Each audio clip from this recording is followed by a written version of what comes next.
మన స్టైల్లో చికెన్ ఎలా చేయాలో నేనైతే చూపిస్తా. ఈ వీడియో లాస్ట్ వరకు అయితే చూడండి. మొన్నే కదా చికెన్ మటన్ కుక్క తిన్నట్టు తిన్నావని వీడియో పెట్టావు, ఇప్పుడు ఎందుకు చికెన్ చేస్తున్నావని మీరైతే అనుకోవచ్చు. అసలు మ్యాటర్ ఏంటంటే నా ఫ్రెండ్ వెనకాల కూర్చున్నాడు కదా, తనైతే నేను తిరుపతిలో షాప్ పెట్టాను చెప్పా కదా, ఆ షాప్ లో అయితే ఉండిపోయాడు పండగకి ఇంటికి కూడా రాకుండా. సో ఇంకా వాని కోసం చికెన్ చేద్దామని అయితే ఫిక్స్ అయిపోయాను నేను. ఇంకా నేరుతో బిల్లు కట్టేసి చికెన్ చేతికి తీసుకుని కావాల్సిన సరుకులు తీసుకుని రూమ్ కి అయితే వచ్చేసా. చికెన్ చేయడానికి ఫస్ట్ మ్యాగ్నెటింగ్ అయితే ముఖ్యం. మ్యాగ్నెటింగ్ ఫస్ట్ ఒక బౌల్లోకి తీసుకుని చికెన్ అంతా నీట్గా వాష్ చేసుకోవాలి. దాని తర్వాత గరం మసాలా, అల్లం వెల్లుల్లి paste, chicken masala, pepper powder, కారం, ఉప్పు, ధనియాల పొడి అన్ని తగినంత వేసుకుని పెరిగి ప్యాకెట్ వేసుకుని అయితే బాగా మిక్స్ చేసుకోవాలి. దాని తర్వాత ప్లేట్ వేసి హాఫ్ అన్ అవర్ అయితే వదిలేయాలి. ఆ హాఫ్ అన్ అవర్ గ్యాప్ లో ఎర్రగడ్డలు అయితే కోసుకోండి. ఎర్రగడ్డలు కోస్తుంటే కన్నుల్లో నీళ్ళు అయితే వచ్చేసాయి. ఇంకా ఒక పెనం తీసుకుని నూనె అయితే వేసుకోవాలి. నూనె కాగిన తర్వాత ఆవాలు వేయాలి. ఆవాలు పేరిన తర్వాత ఎర్రగడ్డలు వేసుకొని పసుపు ఉప్పు వేసి బాగా అయితే ఎంచాలి వాడే వరకు.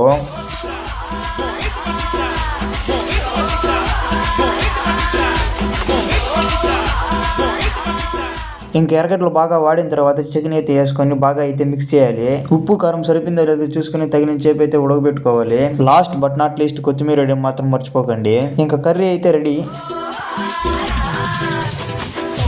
ఇంకా తినడం అయితే స్టార్ట్ చేసాం. నేను తినడం పక్కన పెడితే మనంలో టేస్ట్ ఎట్లుంది అడగదాం రండి.